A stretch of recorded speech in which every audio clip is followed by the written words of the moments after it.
Hi everyone, welcome to our market talk. I'm sure we have a lot to talk about today. So finally, U.S. elections are over. We had um, quite a strong victory for Trump, and of course, Fed cuts. So yeah, interesting stuff is going on in the markets. Some things are exactly what was expected, some are not. So yeah, let's start. So maybe let's start with that review. So a lot of stuff has happened, and yeah, so what do you see in the markets?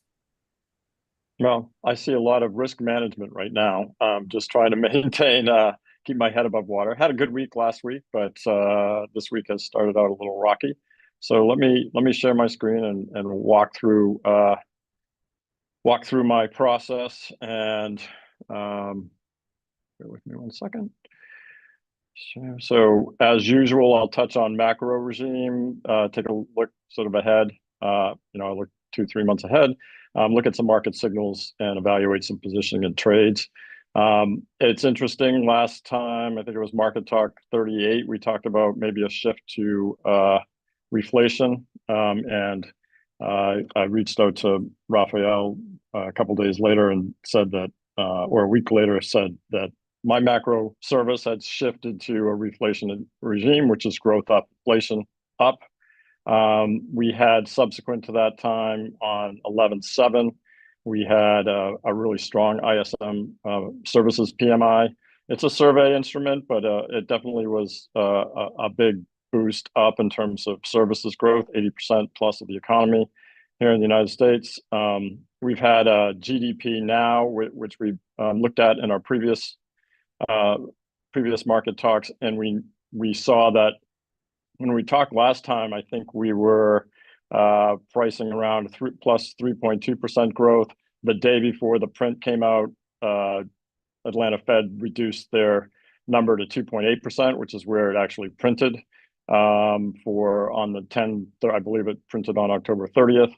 And then they started printing the fourth quarter results, 2.7, 2.4, and currently at 2.5%. So growth steady, in line, not up, not down, just sort of steady as she goes right now. Just to recap, we did look at this. We have a CPI coming up in the States tomorrow. We did look at September CPI last couple of times. It printed hot at plus 2.3% headline. It printed hot plus 3.3% core. We did, however, in the intervening time, get PCE prices. PCE September was down. This is the preferred gauge of the Federal Reserve to plus 2.1%, and core flat-ish. It was 2.6 previous month. September printed 2.7%. So tomorrow, what is being expected by the Cleveland Fed is an increase in headline and an increase in core CPI to 2.56. That's up from 2.53 on the headline, and 3.34 is about in line with Fed expectations. So we do have, probably just on a baseline basis, an uptick in expected inflation. I think that's going to be important from the point of view of, unless this is radically different, we're going to continue to focus on non-farm payrolls and the employment picture in terms of the Federal Reserve and providing liquidity to the market, trying to get, quote, to the neutral rate, which is important for all of us that price securities. And so what we saw last week on November 1st, we saw non-farm payrolls come out. It had been hot, as you recall, in the September period. October undid a lot of that. It was plus 12,000 jobs and a significant revise down in previous months. So I think the Fed was definitely, had that in the back of their mind when they cut interest rates again another 0.25% last week. So from a policy point of view, what we've seen from that is sort of ironically market yields raise. Market yields continue to go up. This is a chart from this morning. So what we saw, we reviewed this several times, and I've got an open question here and a positioning question. But basically what we saw was on that 9/17 September Federal Reserve Board meeting. Basically, the 10-year bottomed, and then the question I have here is, did it actually top on this most recent Federal Reserve meeting on the 6th? And so that's an open question. It certainly didn't behave so today, but that's what I'm looking at. And I did get a signal to buy some bonds. And so I'll go through that when I get to that in a bit. And then, of course, coming into the election, everybody had eyes on the VIX, but the real story was bond vol just creeping up all the way through the month of October, peaking, I believe it was on the 4th, which was the Monday it peaked. It started to roll on election day, and of course, it really came off. And so bond vol traded to 136 and closed. This was the Friday because the bond market was closed yesterday at 99.85. And we saw that in TLT as well, just tracking 30-day vol. 30-day vol at the money came down considerably, along with most of the other assets that I track. In terms of, we've also seen this dollar. We talked about this last time. Dollar troughed on September 18th, the day of the Fed meeting, and it's continued to rip higher. It put in a fresh high, or fresh cycle high, let's call it, today. And so that's starting to raise some havoc with a lot of, from our perspective, meaning the U.S. perspective, EEM and EFA and all of the foreign ETFs that we might trade are definitely experiencing that pressure. So from Market Talk 37, we asked the question, what happens when the FOMC cuts rates? We did a deep dive on that when SPX is near an all-time high. We basically, the research said plus 16.2% over a 12-month period of time. That's still my base case, still long equities at this point in time. On Market Talk 36, we said we're in a Goldilocks regime, but asked, are we shifting to reflation? I think the answer has been confirmed. Yes, we have shifted to a reflationary market environment. That's growth up, inflation up. So that's the regime I'm operating under at this point. We also looked at winners and losers post the 9/18 FOMC cut. And what we saw was, bonds were getting gobsmacked, AGG down 2.93%. SPY did reasonably well, up 3. Gold has been strong, plus 5.7. Commodities had performed well, plus 3.5%. Dollar bullish. Bitcoin, I added this to the chart since we last spoke, was at plus 10.3% at that point in time. And my base case was that smooth sailing ahead, at least for a period of time post-election. So what have we seen so far? Well, what we've seen so far is that bonds haven't moved, still minus 2.9% after today. That number's deteriorated somewhat, another 50 basis points. S&P 500's holding its own. Gold shares down 2%, only plus 2%, so that means down 3%, and then down another, down another percent today in GLD. Commodities have rolled over, been tough to keep that moving along. Dollar continues to be bullish and was up again today. And of course, Bitcoin has been through the roof over the past week. So I hope you had some of that. What am I getting from market signals? I'm long US stock ETFs with no hedges. I had been hedged. Talk a little bit about that. Long US dollar currently. I have cut my EEM exposure. I still have an EFA open position, and that's fully hedged at this point in time. With puts, I'll talk about that a little bit.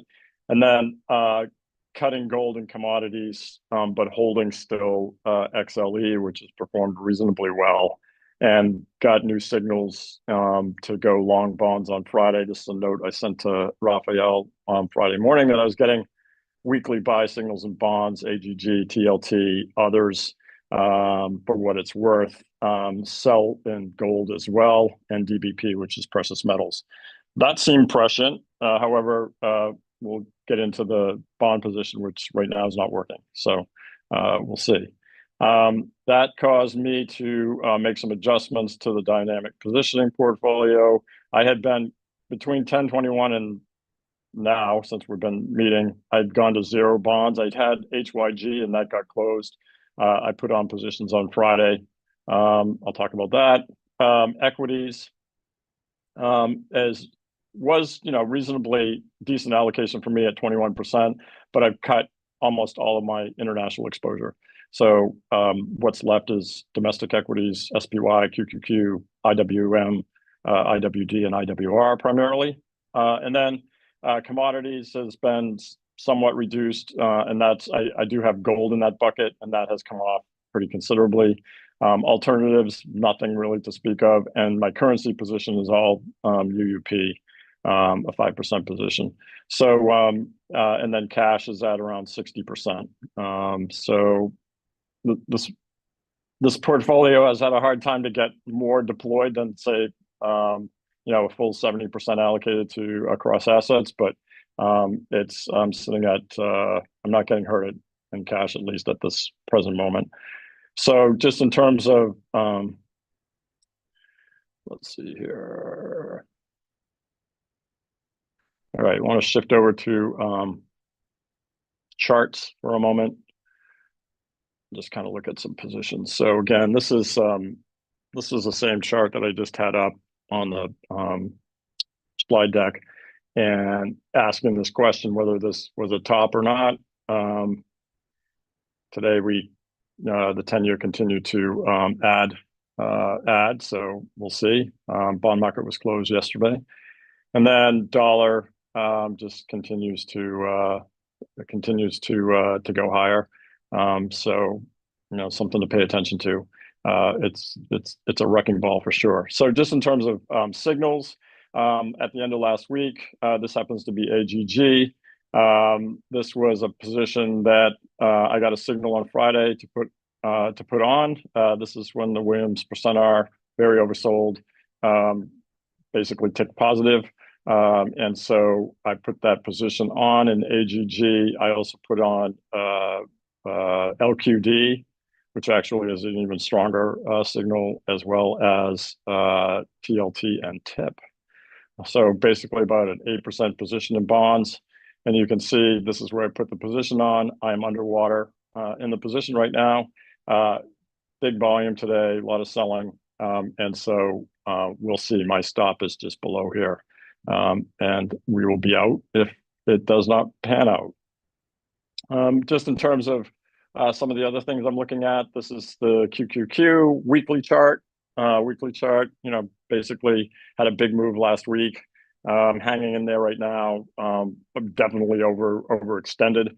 I have had a long position that I initiated here. I added to the position last week. I sold a little bit of that, but it continues to be bullish trend. It continues to perform reasonably well, having recently broken to all-time highs. And this happens to be SPY. SPY, if you guys recall, I got shaken out of my equity positions back in the September-October timeframe with the market, this right here.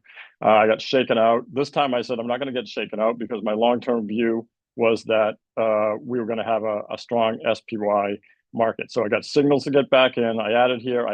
Not a great spot to add, but I added there. And then I added here, and I hedged it with a, I hedged it with a 572 by 562 put spread, January expiration, because I wanted to basically buy that. I posted on Twitter. And so I hedged it. I bought and hedged, and then I bought again right afterwards. And I posted on Twitter, my observation was that anytime we have this kind of short-term 2 standard deviation move, it's followed by a potential bounce here. So this is in response to someone I was corresponding with, and lo and behold, we got that move, basically pressed higher. So what I did in that instance, I closed my puts, and I also took profits the 2 days later. So I didn't get the full value out of it because I did have a hedge on, but at least it allowed me to not get shaken out of the position because my stop was hitting here. We'll see how that continues to play out, but I am continue to be long SPY. I'm also not long. This is EFA. I got long here. These are all the long spots that I got. This line here, again, when you see this line, this is the trend line. It goes back, and we're comping now against the August 16th timeline, which is, we had that sell-off back in early August. That has, what I did here is I hedged the position when my stop got hit. I hedged that with 81 by 78 put spread with a 12/20 expiration. What I did today, it actually took out the 78 level, so I closed the short put, and now I'm just riding the puts. Arguably it is could be a done deal here. We'll see, but I'm still at this point in time holding puts in EFA. So that's developed markets not performing well. Likewise, EEM, similar situation. I bought here, I got out here, and it continues to deteriorate. It's at neutral trend right now. Something to be concerned about. Definitely oversold. I mean, this thing has moved 2 standard deviations in a short period of time. But the volatility is widening out on a realized basis, and something to be concerned about on a going forward basis. At least if you're a holder of, if you trade in dollars as I do, you've got to be concerned about what the dollar is doing to emerging markets, and so tough to be in that right now. This is IWR. This is mid caps, long and strong, holding. Basically just it ripped. I mean, IWR, IWM all ripped last week. It's been the position's paying. It's a long-term hold for me. Are we topping? I don't know. It's definitely extended, so I am expecting a pullback, but I would also be looking to buy in the 90 range to add to that position. So we'll see if we get there. Gold. So this is the weekly chart again. As I mentioned on Friday, I got a sell signal. I had already reduced my exposure somewhat anyway, so I didn't have a huge position, but I did have a position on. I got that sell signal. I took a quarter of my position off, and then basically you can see what's happened here. I had actually tried to buy at this on this little pullback on the 5th of November, and then basically got stopped, and then we got the sell signal, and so not holding gold at this point in time. Same situation with GDX. I had a good trade on. I told you I suck at trading GDX. I did have a good trade on, and I took some off here, but I got stopped because I used a trailing stop. I got stopped here. This was definitely a get out time frame, and got out over the last towards the end of last week. So no longer holding that. That is broken bad as of yesterday, taking out bullish trend. So we're going to get a snapback. Probably it's so extended to the downside, but it's no longer bullish and no longer a hold for me. As much as I like the idea of miners, I'm out. Just risk management. Like I said, a lot of risk management over this period of time. This was eyeball, which was my steepener play, and it sucked to take this loss here, but Jesus, look what happened afterwards. So it's good to have risk management in place, and even though you might feel like you're getting whipsawed around, this definitely played out for me, and so happy not to have held on to that position. So this is the dollar. We got the buy signal at the end of September. This is the weekly chart. It's definitely extended as far as I'm concerned. This is UUP. I had got long here, added on this pullback, sold some today. So I sold at 29.85. It topped out at 29.89, closed at 29.82. I think we're due for a pullback. If I can trade around this position, I would love to be able to do that. I'd love to be able to buy more around 29.30 or so. We'll see if we get that or not. And then finally, I've got XLE. I put this position back on in early September when I got this buy signal on the weekly chart. I got a sell signal here, which I decided to hedge rather than get out of my position. And that actually worked out pretty well. So we basically put on a hedge here on the 21st of October. I bought a 90 by 87 put spread, 12/20 expiration. I don't know what I said, 90 by 87 put spread. So I bought it around 9. I had the 90. I closed it out on, let's see, what day was that? That was on the 31st. And then we've seen this rip higher. It actually shifted to bullish trend from neutral for me. So I did add some to the position. What I've found in the past is when stuff goes from neutral to bullish, it usually carries through. I added to the position. I'll add on a pullback unless I get stopped out.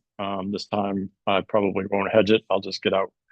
I think that's the last of my things. So yeah, so that's my current story, or at least part of it. Again, it's just been an exercise in a lot of risk management, trying to get position long. Hopefully we have some opportunities to get there. So that's what I got. Thank you, Ted, for your insights. So, Raphael, bull trap or to the moon? Yeah, good question. We are talking about that before the show. So let's see. So for now, I'm still long ES. I'm long NQ. I'm long Bitcoin. I'm long Amazon. I got stopped on MSFT, so Microsoft, because I'm a moron. And I got stopped on the CAC 40. So I'm going to go through everything. Let's go.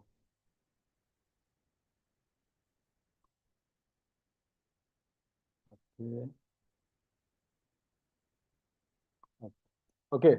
So yes. So I got stopped, I think it was somewhere here on the break of trade. And I was waiting to add actually on this day if we had a sell-off, and I went back in at 5753, and I got 2/3 of the position out at 5985.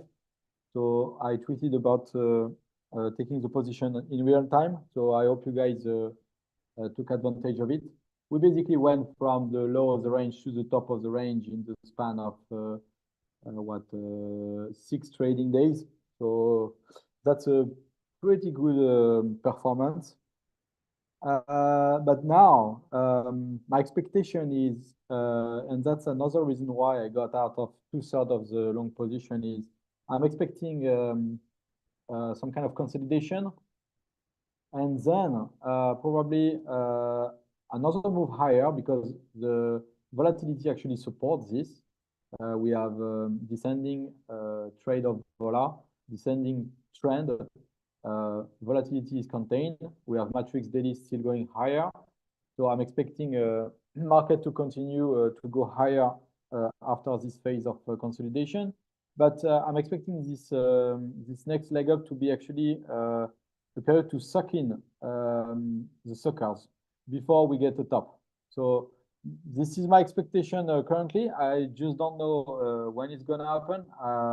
I'm going through all the macro tickers to see when the timing could happen. But my thinking is, yeah, consolidation, we get another move higher, and probably a top in Q1 with a decent sell-off that we could actually position for to short or just get out and wait for a dip to buy. On NQ, I have the same opinion, of course. So give me a sec. So this one, I did the same. I posted when I took the long. I bought it at the same time I was buying ES. I was quite confident because we had just switched trend in NQ in terms of volatility. So you knew that because on the latest show I addressed this point. And I also I was waiting for the retest of the low of the range, which we got, and took this one, rolled it from the bottom of the range to the top of the range, so almost a little over 1,000 points in NQ, which is quite good. I still have a sell position. I have trading stop on like ES, and same thing. I'm expecting some kind of consolidation and then continue to get a move higher for a rally to suck everybody in before we get some kind of a top and a sell-off. So why am I am expecting a top? So there are several clues that I want to address right now. The first clue is regarding the CFTC non-commercial net long positioning. So in my fractal range, there is a change of color when, so for example, it becomes green in latest, when this value here becomes higher than the 1 year average. And as you can see, ES, RTY, Dow, and NQ are now higher than their 1 year average. You have also the Z-score on the 1 year and 2 year for ES that are now at almost 2.5 on both. And RTY also had changed a lot recently. Z-score in 2 year almost at 2, 1 year near 1.5. The only laggard, I think you say, or laggard in terms of futures is NQ. So I think we still have some fumes to run, but a top is definitely coming. The change was fast, it was intense, and people had to chase. And this is usually the last part of the move. Another reason why I'm saying we could get a decent top probably in Q1 is VIX.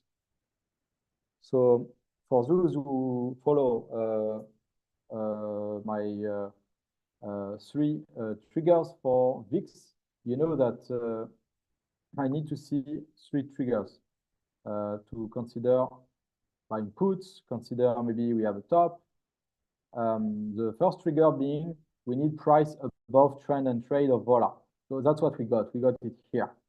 Okay, so currently price is stuck between trade and trend, but it doesn't matter. The first step has been accomplished. Price went above trade and trend of Vola.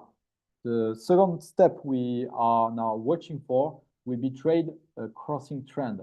This will be the trigger you really have to monitor because it will mean the move up for VIX is coming in terms of days, maybe a few weeks, but it would mean we are really approaching this setup. So this is something, if you are using my trade and trend of Vola, you need to watch very carefully. Watch for the cross of trade and trend. But we have begun the steps. Another thing that was interesting also was the fact that trend of VIX on MFR actually went back to normal. So until end of the month in October, the trend was quite high. So a move in VIX was very hard to imagine, but now the trend is back down near price.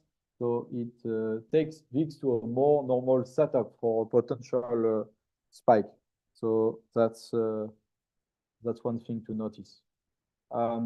As for now, I mean, in the next week or 2 weeks, I'm not quite concerned about a sell-off. Especially another reason is that the sell-off we have seen in some assets, for example, in gold, is, in my opinion, related to the move in dollar. But the thing is, assets like SPY, QQQ here are not, here are not negatively correlated to the dollar. So a move up in the dollar for now is not impacting those stickers. So I'm not seeing a correction now. So at least in terms of being driven by the dollar. One part of the market that makes me think a top is coming is actually Europe. So Europe is, in my opinion, entering bear market.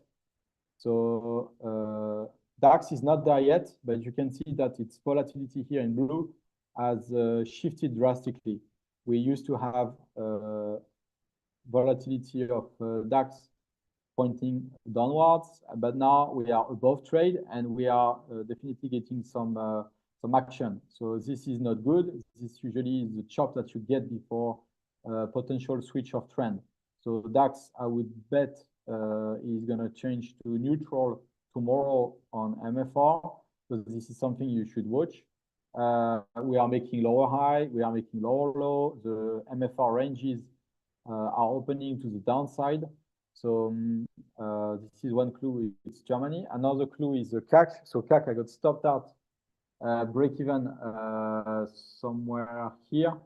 So you had a break of trend of MFR, break of trend of my volatility trade and trend indicator. And you can see here in the blue, volatility is definitely starting to increase. So expectation is volatility of CAC is gonna go higher. So you have CAC, that's another clue. You have FTSE also did the same as CAC. Volatility is increasing. You can see here, did the same pattern, broke trend, broke MFR trend, tried to reclaim, couldn't stay in neutral territory and broke down. So currently, all European markets are breaking down. So this is a clue. So sure, you have the Trump effect, money is flowing to the US, but we are breaking trend. We are not just not going to low of the range, we are breaking trend. So this is another clue, in my opinion, that something is brewing. Now let's go to the XY, so the dollar. So from the show, I think it was 2.5 weeks ago, I expected dollar to go down, retest trade and trend in this vicinity, and then back to up. So the retest actually came way faster than I expected, because trade and trend actually climbed much faster than I expected. So we can consider that this move was actually the retest of trade and trend. And this is why you are getting the rip in dollar. You have the reclaim of trend, it's switched to bullish. Here you have the retest, and then we continue to confirm the bullishness of the asset with the bearishness of its volatility. Volatility of GXY here you can see pointing down, trade below trend and pointing down, and trend also pointing down. Trend also pointing down. So for now, I don't have GXY of the bot anymore. I used to have it until the 31st of October. We got some kind of correction, let's call it. And now Matrix Daily is back to going higher. You have volatility pointing down. You have room. It's not overbought. The only thing I saw that maybe could trigger some kind of chop or less aggressive move higher is the fact that we now have an upside cap on MFR for DXY. But for now, I'm not seeing any topping pattern on DXY, so I would expect this bullishness to continue. This is actually not quite good for people who are long gold, because if you are watching like Vi recommends, the correlation between dollar and gold, you should have seen that the current 30-day, so here minus 0.6, 10-day minus 0.8, and 5-day minus 0.9. So the current correlation between UUP and GLD is deeply negative, and it just kept going more negative in the past few days. So of course, if you have a negative correlation between UUP and GLD, and deepening one in terms of negativity, you're gonna get a sell-off in gold because of the move up in dollar. And another clue also, and I have addressed this many times, and this is the reason why so I said I was getting out here. So I wrote gold again. I wrote gold from here, 2,400 to here. When I tweeted, I was getting out of gold on the 22nd of October. trade of volatility had reached the mean. It had reached its mean. So the only place for its vol was up. So you know this story, right? I keep repeating this one. You knew that vol of gold was about to go up. So this is what we got. This is what we got. Vol of gold just going higher. No room down anymore because trade was pushing it lower and lower, but it couldn't kept staying there. So now the question is, when do we buy?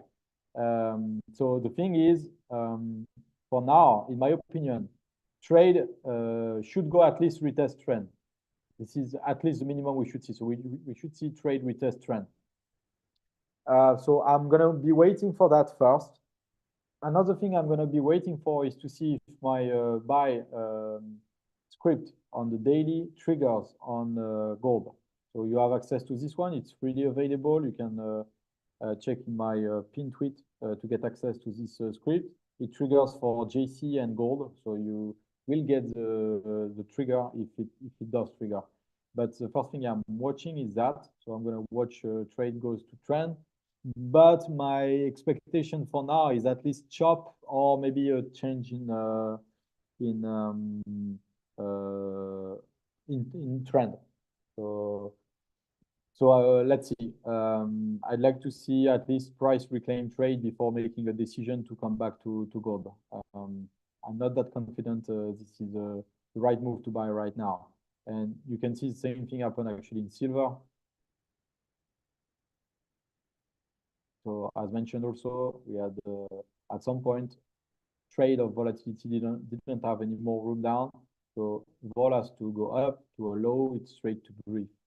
So for now, we are still neutral, I see, but my expectation is at least to get a retest of the low of the range and maybe see what we get there. Maybe a buy on daily, I don't know. I'm watching for platinum, which is usually the one that triggers my buy signal the earliest. So basically when platinum triggers, I know that something is going on and potentially a bottom is going to happen for silver and gold. I'm not getting this trigger for now. Now let's go to CL. So same as mentioned 3 weeks ago.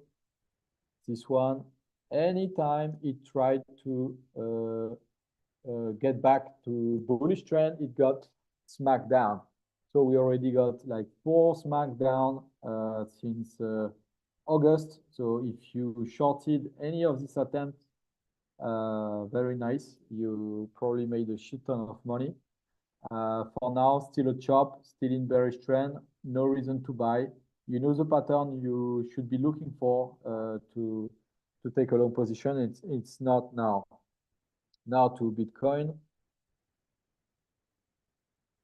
So this one, I'm starting to unload as well because what I told you about Q1.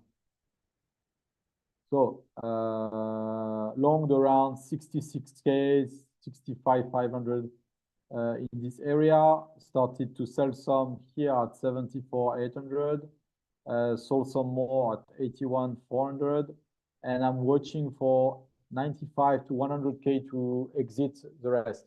I have trading stop on this position. I think we're going to go to 100K in Q1. And so that's my target. We could go there before, but that's my target to get out. I think they're really gonna suck people in. That's what I'm expecting. Now yields, so no change. Vola is down. Vola of all yields is down. You can see here beautiful bullish pattern here, beautiful bearish pattern in terms of Vola. So the 2 years, the 10-year, the 30-year, they all look the same. This is what a bullish trend looks like. This is what you want to look for to take a position. So short bonds remain the position for now. And I actually looked at CLT, SHY, EDV, zeros, etc. while Ted was talking. For now, the problem is I think we are still quite far away from potential trade change. So let's say the sell-off deepens further in TLT, SHY, DV, etc. And you are using my trade and trend indicator. So this one with the black line and the red and green line here. Black being the trade, red and green being trend. Let's say the sell-off deepens. What you want to look for is at least price to reclaim trade. If you really want to buy bonds, this is when you start to buy. Okay, so you want to see trade goes going further down, trade get above. This is when you take the position.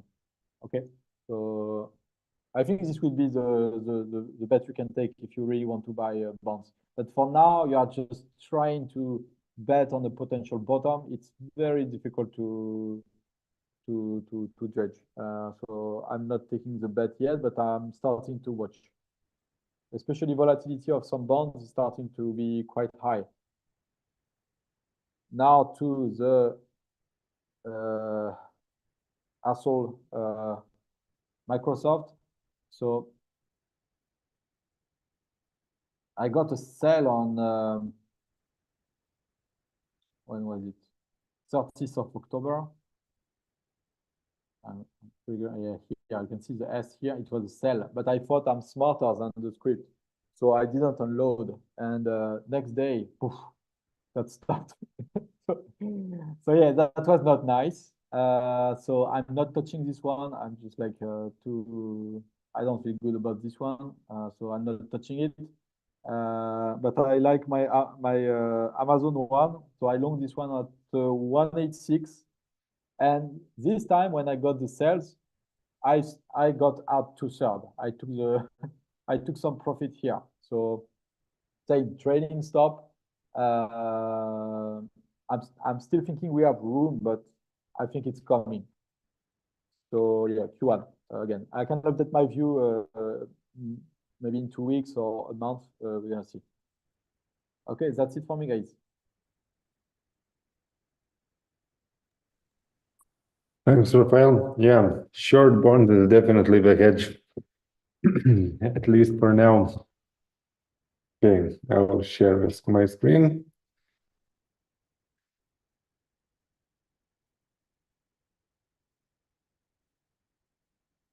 Yeah. So first of all, I want to touch on the dollar, which is looking amazing. And like Raphael said, it's hard to expect things to change. I just wanted to mention one thing that from momentum score perspective, I'm already starting to receive overbought signals in the medium term, which is of course what is expected after such a move. And good news is that in the short term and in the long term, it's still not overbought, so things can continue to rally. I just wanted to really mention that. And of course, always respect the trend. So the perfect example is good old euro dollar, which I rarely show forex pairs, but it's one that when this move happened, we all know the reason, or at least the narrative, which was the election. But even before that, it was a bearish trend. So for those people who monitor currency pairs or trade dollar in general, if you follow the signal, you should have been long dollar anyway. So this is. I hope that people made quite a lot of money doing that. Yeah, but the beginning of my presentation was just to show UUP momentum score, 30-day momentum score, which is 2.5, which for UUP is very, very, very strongly overbought. Now, let's move to one of the favorite tools.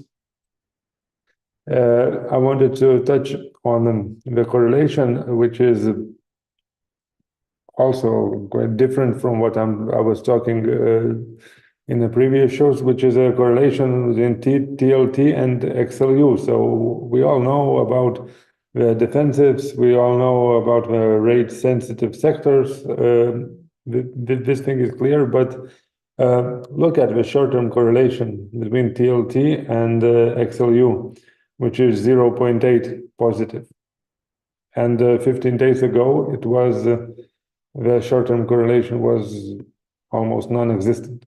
Of course, positive correlation between these two is quite normal, but we have quite a big moves up in that correlation. So 30-day correlation 30 days ago was 0.25, but now it's 0.4. 10 days almost have not changed from 15 days ago, but this is important. So now 3 or 4 shows ago, I was talking about the potential end of rotation to defensives. So now it's clear that the signal was correct. 2 weeks or 3 weeks ago when we did our last show, there were some doubts, but at least now things are clear. So definitely we're in the risk-on environment. For now, I will address a bit later on my positions and whether I think this move will continue or it's a bull trap, which is, of course, the most important question, at least for now. Like Raphael said, he believes that market will suck more people in. I kind of agree with that, but yeah, this price action in XLU just proves that now rotation is over and now we have a completely risk-on scenario here. So my views, first of all, my views on what happened and what I think will happen in upcoming couple of weeks.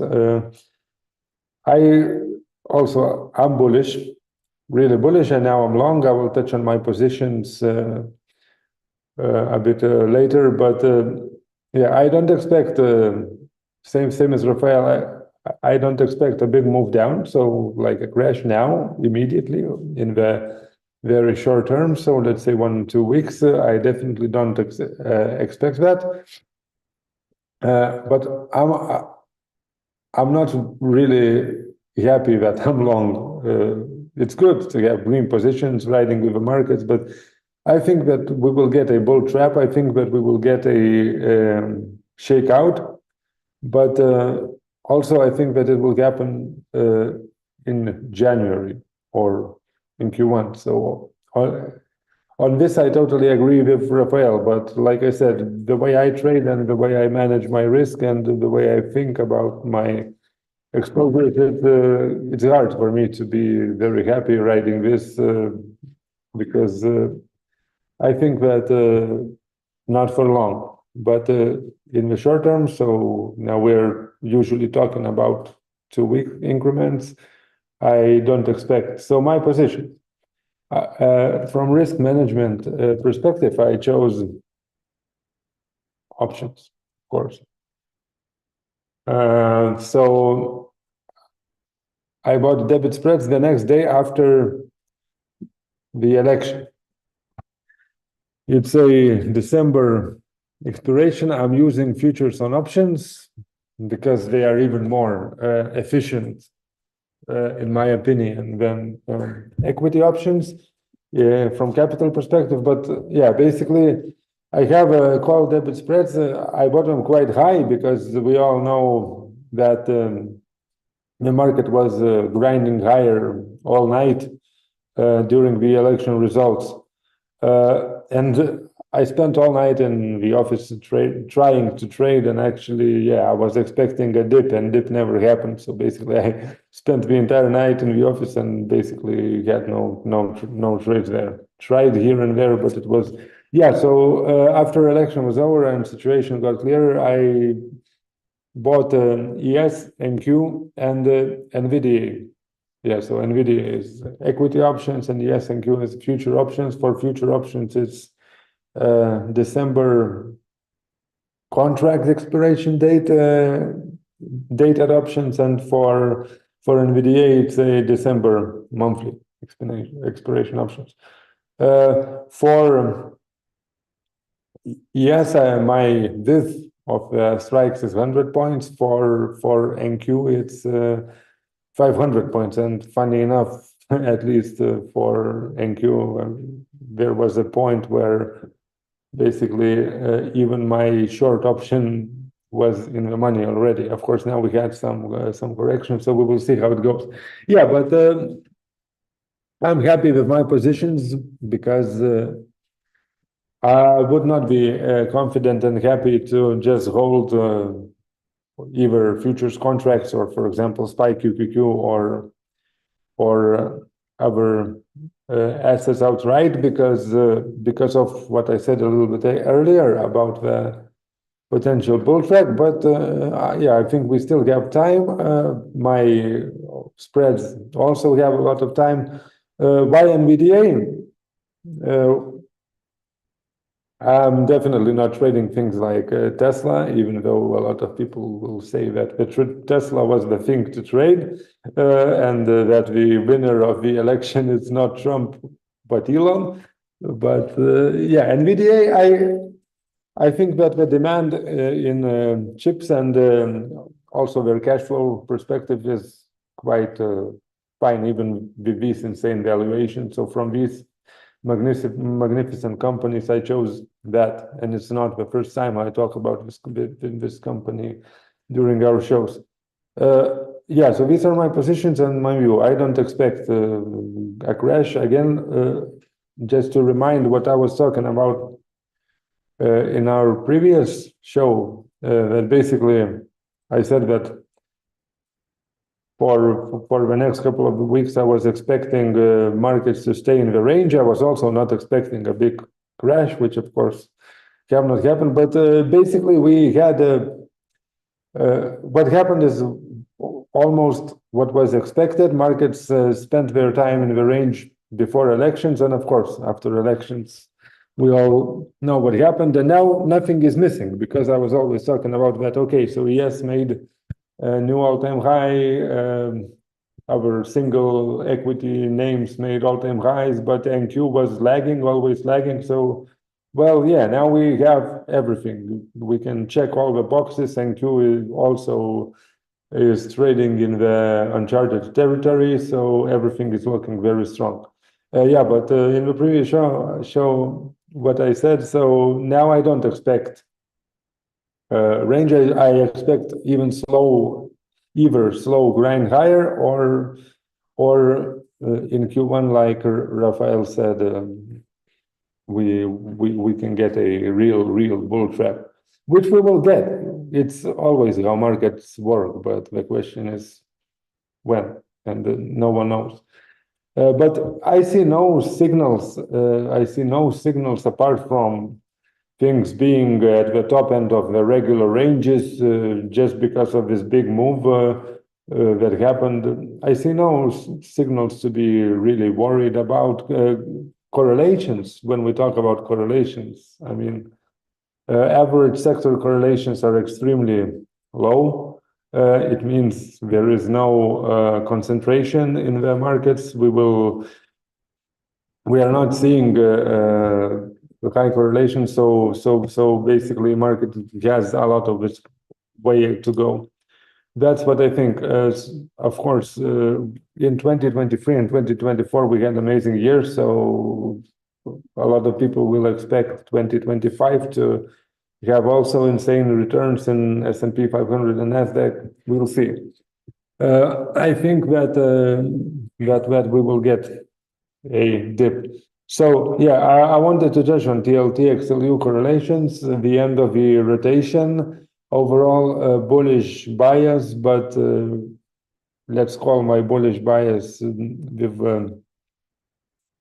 medium confidence, not really strong confidence. That's why I chose to play safe.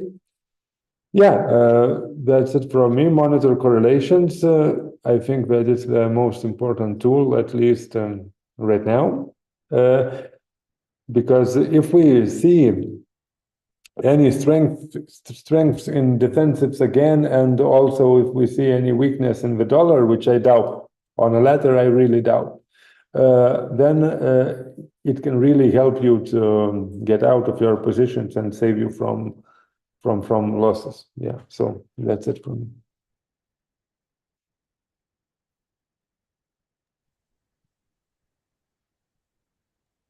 Yeah, I agree with you, Vi.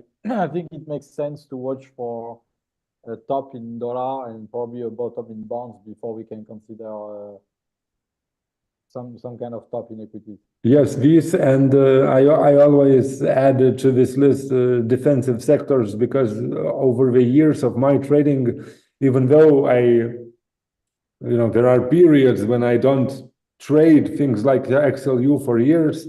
Of course, I had this position that I closed a month ago, but even if I don't trade those, I always watch. So defensives, I mostly like XLU, bonds, and the dollar, of course. Some people watch yields. I watch ETFs or futures on things like ZB, ZN, UB, and so on, which basically is the same thing, just moves in the reverse. So whichever you prefer, but these are important. And the reason why before the show I asked you about the bull trap, because that's what I wanted to discuss on. And now I think that our views are quite clear, because I spent almost in a week now just thinking, yeah, so entered those long positions, managed my risk with options, everything is fine. But I was thinking just how long it can go, because why it can go, because market was waiting for election results for quite some long time, at least in NQ and yeah, so tech related things, because NQ consolidated for months and months and months, and now elections are over, so there are more clarity. So that fact that market spent quite some time in this range, even though the range was bullish, but still, let's call it a wide range. The fact that market spent a long time there actually can give some fuel, and people who were on the sidelines or people who were not sure, maybe they are now sure. So yeah, it would be actually quite crazy to not participate in this rally. That's why I have these positions. I know that there is also another side of the coin. So people and macro analysts and traders on Twitter, of course, we never know who is who on Twitter, who is trading or who is tweeting. But people are actually selling their positions, trying to short the market, and so on. I want to be like a broken record, but repeat the same thing over and over every single show. I mean, the stupidest idea you can do usually in the markets is short the markets when markets are going up, and especially this steep angle like we are doing now. Selling some positions or reducing exposures. So okay, I mean, I'm fine with that totally. And you all know that there are plenty of times when I just say that I have no positions because I don't. But shorting market, no, it's terrible idea. Even if buying puts to hedge your long positions when you have long positions is fine. But when people tweet that I sold everything and bought puts, well, yeah, you just booked some gains, you will pay taxes, and now you are using that money to buy puts, and these puts will be worth zero. So basically, you will lose what you made. So good luck. That's what I think. I saw one guy who did that, and he was basically saying, I'm going to lose 5% of my money just in puts. Made absolutely no sense. Yeah. He had like 1,000 likes. I was like, I don't understand. I mean, another thing that now is almost the end of the year. So these people who have big gains, and I mean, there are a lot of people who have big gains because what even indices are up, I don't know what, but 25, 20 something percent, some crazy return.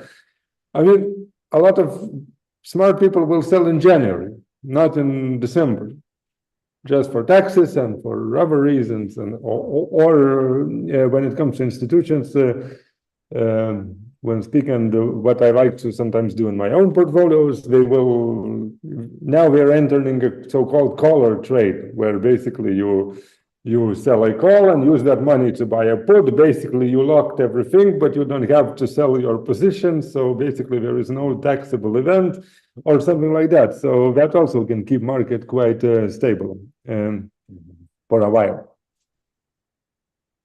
By the way, if you are interested in these option strategies that are related to not trading, actually, to not making bets on ranges or direction or something, but to just lock positions and just get more time without actually spending any money or spending literally cents on a dollar, we can touch on those sometimes in the future.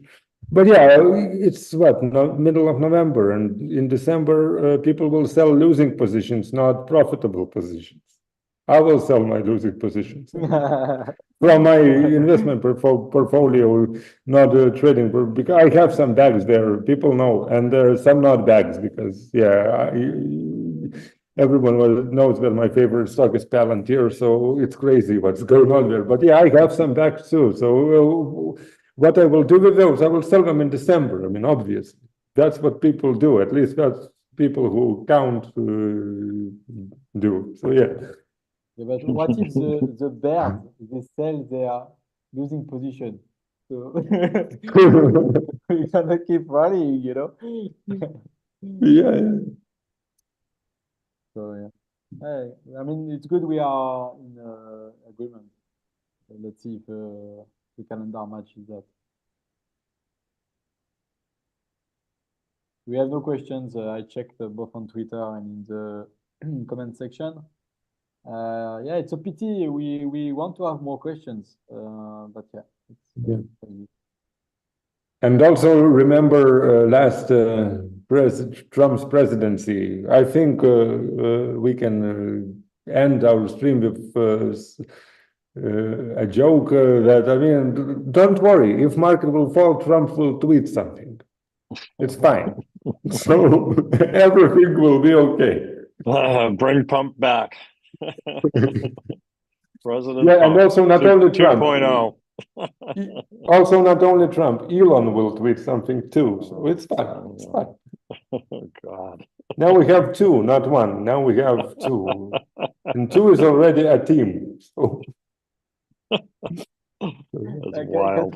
can't wait for Trump to blame Powell on everything. oh, of course. Yeah. It's gonna be very funny. Yeah. Okay, thanks, guys.